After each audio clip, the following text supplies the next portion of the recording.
Welcome to MRR news. అందరికీ నమస్తే. నేను మీ శ్రీ వెంకటేశ్వర్లు, బీసీ నవచైతన్య వేదిక వ్యవస్థాపక అధ్యక్షుడిని. బీసీ నవచైతన్య వేదిక బహుజన మహాసేన గత నెల 15 రోజులుగా రాష్ట్ర వ్యాప్తంగా బీసీల సమస్యలు, అలాగే బడుగు బలహీన వర్గాల సమస్యలు, రాష్ట్ర ప్రజానీకాల సమస్యలన్నీ కలిపి 15 డిమాండ్లను ఎంచుకొని ఈ 15 డిమాండ్లతో రాష్ట్ర ప్రభుత్వానికి మండల ఎంఆర్ఓల ద్వారా, అలాగే జిల్లా కలెక్టర్ల ద్వారా, నియోజకవర్గాల్లో ఆర్డీఓల ద్వారా రాష్ట్ర ప్రభుత్వానికి ఈ యొక్క 15 డిమాండ్లను విన్నవించాలని ఈ యొక్క అర్జీలను ప్రతి మండలం చుట్టూ, ప్రతి మండలానికి, ప్రతి ఎంఆర్ఓలకు, అలాగే జిల్లా కలెక్టర్ల గారికి కూడా ఇచ్చుకుంటూ ఇప్పటికీ ఇది 4వ జిల్లా బాపట్ల జిల్లాలో గత 2 రోజులుగా పర్యటిస్తూ ఉన్నాం. మొత్తం 80 మండలాలలో ఇప్పటికీ మా యొక్క అర్జీలను ఎంఆర్ఓలకు అందించడం జరిగింది. 4 జిల్లా కలెక్టర్ల గారులకు కూడా మా అర్జీలను అందించడం జరిగింది. మిత్రులారా, ఈ రాష్ట్రంలో బీసీలకు, బడుగు బలహీన వర్గాలకు, అలాగే అట్టడుగు పేదవాళ్ళకి మాత్రం న్యాయం జరగటం లేదు. స్వాతంత్రం వచ్చి 79 సంవత్సరాలైంది. భారత రాజ్యాంగం ఆమోదించబడి 75 సంవత్సరాలు, భారత రాజ్యాంగం అమలు కూడా 75 సంవత్సరాలు, 76వ సంవత్సరంలో అడుగు పెట్టాం. కానీ ఇంతవరకు భారత రాజ్యాంగం ఏ మూలాలతో అయితే అంబేద్కర్ గారు మహానుభావుడు అహోరాత్రులు కఠోర దీక్షతో ఒక తపస్సుగా చేసి దాన్ని రాజ్యాంగాన్ని రచించారో, ఆయన అనుభవాన్ని రంగరించి దేశ కాలమాన పరిస్థితులను, దేశ ప్రజానీకాల ఆర్థిక విధానాలు, సామాజిక కోణాలతో రాజ్యాంగాన్ని, అంత అద్భుతమైన రాజ్యాంగాన్ని ఈ దేశానికి అందిస్తే ఈ పాలకులు ఇన్ని దశాబ్దాలుగా పేదవారికి మాత్రం ఆ రాజ్యాంగాన్ని పేదవారి దగ్గరకు చేరనివ్వలేదు. విద్య లేదు, చదువు చెప్పుకునేలేదు. ఆఖరికి చదువును అమ్మటం రాజ్యాంగ విరుద్ధం, విద్యను అమ్ముకోవటం రాజ్యాంగ విరుద్ధం, చట్టరీత్యా నేరం. కానీ పాలకులే చదువులను విపరీతమైన రేట్లు పెంచి పేదవారి దగ్గరికి చదువులు లేకుండా చేశారు. అందుకే రాజ్యాంగంలో ఏమున్నది లేదు. 90% బీసీ బడుగు బలహీన వర్గాలకు ఇంతవరకు రాజ్యాంగం దరిదాపులో కూడా లేదు. ముఖ్యంగా ఈ దేశంలో కానీ రాష్ట్రంలో కానీ బీసీలకు చట్టసభల్లో అవకాశాలే లేవు. మా మొట్టమొదటి డిమాండు జనగణన జరుగుతుంది. బీసీ కులగణన జరిపి జనాభా లెక్కలు తెలిసి బీసీలకు చట్టసభల్లో ప్రాతినిధ్యం ఏర్పాటు చేయాలి, అంటే రిజర్వేషన్ అమలు చేయాలి జనాభా దామాషా ప్రకారం. రెండవది, బీసీలకు రక్షణ లేదని దశాబ్ద కాలంగా ఎన్నో మనకు నిరూపితమైంది. బీసీలకు కూడా రక్షణ చట్టం కావాలని డిమాండ్ ప్రకారం ఈ రాష్ట్ర ప్రభుత్వం కూడా మేము బీసీలకు భద్రతా రక్షణ చట్టం తెస్తామని హామీ ఇచ్చింది. 2 ఏళ్ళు అవుతుంది ప్రభుత్వం వచ్చి, ఆ హామీ నెరవేరాల.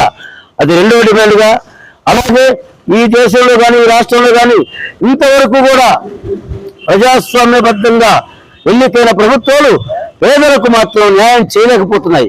అందుకే అట్టడుగు ఉన్న పేదవాళ్ళు ఇంకా ఇంకా ఇంకా అడుక్కు తొక్కవేయబడి పూట గడవక ఇబ్బంది పడుతున్నారు. ప్రజలందరికీ న్యాయం జరగాలంటే బాబాసాహెబ్ అంబేద్కర్ గారు చెప్పినట్టు అందరికీ సమాన హక్కులు, అందరికీ సమాన న్యాయం, అందరికీ సమాన అవకాశాలు, అందరికీ సమాన రక్షణ ఉండాలి. కానీ ఈ దేశంలో రక్షణ ఎక్కడుంది? బీసీలపై, బడుగులపై, బలహీన వర్గాలపై దాడులు జరుగుతూనే ఉన్నాయి. అందుకే ఆ దాడులను అరికట్టాలని మేము డిమాండ్ చేస్తున్నాం.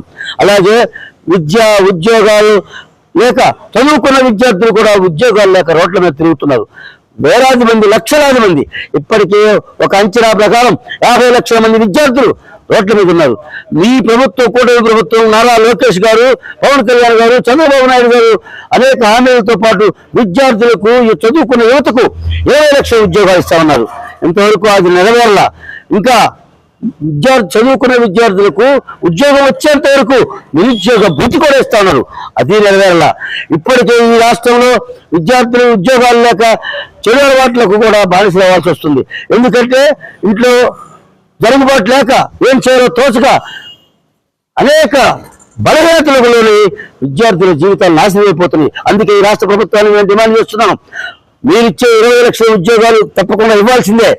దాంతో పాటు ప్రతి నియోజకవర్గంలో 100 ఎకరాల భూమిని విద్యార్థుల కోసం కేటాయించి, యువత కోసం కేటాయించి, అందులో ఇన్ఫ్రాస్ట్రక్చర్ డెవలప్ చేసిన తర్వాత అక్కడ యువతకు, విద్యార్థులకు, చదువుకున్న వారికి ఉపాధి అవకాశాలు కల్పించాలి. అప్పుడు కొంతవరకైనా ప్రతి నియోజకవర్గం 175 నియోజకవర్గాల్లో నియోజకవర్గానికి 1000, 2000 మంది, 3000 మంది అవకాశాలు వస్తాయి ఆ 100 ఎకరాలలో. అలాగే ఈ రాష్ట్రంలో అనేక మంది మహిళలు, ఈ మహిళలకు కూడా మీరు కేంద్ర ప్రభుత్వం చట్టం తెస్తానండి 33% రిజర్వేషన్ ఇప్పిస్తా ఉన్నారు. కానీ అది ఎంతవరకు అమలు పూర్తిగా కాలా. అందులో కూడా బీసీ కోటా, సబ్ కోటా కావాలని మేము డిమాండ్ చేస్తున్నాం. రేపు మాకు పార్లమెంట్లో ఆమోదించబడుతుంది, అది మాకు నమ్మకం ఉంది. కానీ బీసీ సబ్ కోటా లేకపోతే బీసీ అన్యాయం అయిపోతారు. రెండవది, మహిళలకు ఈ ప్రభుత్వం, కూటమి ప్రభుత్వం కూడా అనేక హామీలు ఇచ్చింది. అందులో ముఖ్యమైన హామీ నెలకు 1500 రూపాయలు ఇస్తాం బీసీ మహిళలకు, సంవత్సరానికి 18,000 ఇస్తా ఉన్నారు. ఇంతవరకు అది అమలు కాలా. అది అమలు చేయమని డిమాండ్ చేస్తున్నాం. దానితో పాటు బీసీలకు 50 ఏళ్లకే పింఛన్ ఇస్తా ఉన్నారు. ఇంతవరకు ఒక్క పింఛన్ ఇవ్వలా, 2 సంవత్సరాలు దాటిపోయింది. అలాగే చేనేతలకు అనేక హామీలు ఇచ్చారు. జీఎస్టీ రద్దు చేస్తా ఉన్నారు, చేనేతలు కాపాడుతూ ఉన్నారు, వస్త్రాలకు మార్కెటింగ్ సదుపాయం కల్పిస్తా ఉన్నారు. 25,000 రూపాయల నెలకి చేనేత కుటుంబానికి 25,000 రూపాయలు మగ్గం ఉంటే ఇస్తా ఉన్నారు. అలాగే 200 యూనిట్ల కరెంటు, ఉచిత కరెంటు అన్నారు. ఉచిత కరెంటు అమలు అయింది, కానీ అందులో సంపూర్ణంగా అమలు కాలా. అలా కూడా చాలా చోట్ల చేనేతలు ఇబ్బందులు పడుతున్నారు. 25,000 రూపాయలు మాత్రం సంవత్సరానికి 25,000 ఎప్పుడు ఇస్తారు? 25,000 అని చేనేతలుగా మేము ప్రశ్నిస్తున్నాం. ఒక బీసీ కులంలో ఉన్న చేనేతలుగా మాకు కూడా హక్కు ప్రకారం మేము అడుగుతున్నాం. చేనేతలకు 25,000 ఇవ్వాలి అని డిమాండ్ చేస్తున్నాం ఈ ప్రభుత్వాన్ని. అలాగే రైతులకు, ముఖ్యంగా రైతులకు ఈ రాష్ట్రంలో అనేక పెండింగ్ ప్రాజెక్టులు ఉన్నాయి. ఆ పెండింగ్ ప్రాజెక్టులు పూర్తి చేయాలి. పోలవరంతో పాటు వెలిగొండ, అంద్రిలీవ, కావేరి నగరి, అలాగే రాయలసీమలో అనేక చిన్న పెండింగ్ లో ఉన్న ప్రాజెక్టులు ఉన్నాయి. ఆ పెండింగ్ ప్రాజెక్టు మొత్తం ఈ 2 సంవత్సరాలు మీరు పూర్తి చేయాలి. పూర్తి చేస్తేనే ప్రతి ఎకరాకు నీళ్ళు ఇస్తేనే రైతులకు స్వాతంత్రం కలుగుతుంది, ఏదైనా పంట వేసుకోవడానికి అవకాశం ఉంటుంది. దీంతో పాటు ప్రతి పంటకు, రైతులు పండించిన ప్రతి పంటకు గిట్టుబాటు ధర కల్పించాలి.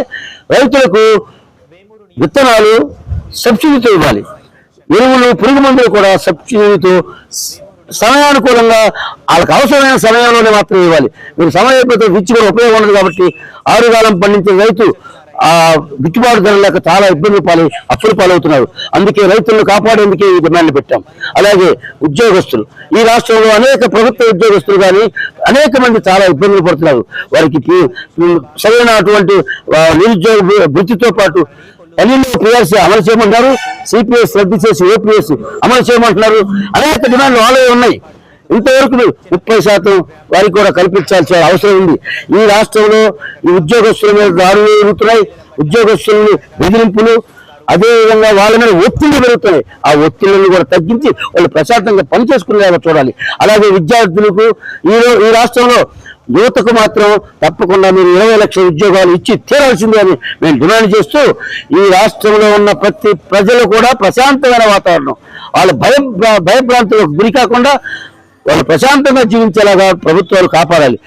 అనేక వర్గాలపై దాడులు జరుగుతున్నాయి. ఈ దాడులను తక్షణమే ఆపాలని డిమాండ్ చేస్తూ బీసీలకు రక్షణ చట్టం వెంటనే అమలు చేయాలని, అలాగే విద్యార్థులకు కూడా ఉద్యోగ అవకాశాలు వెంటనే కల్పించాలని డిమాండ్ చేస్తూ ఈ యొక్క మెమోరాండాలు ఇస్తూ రాష్ట్ర వ్యాప్త ప్రకటన చేస్తున్నాం.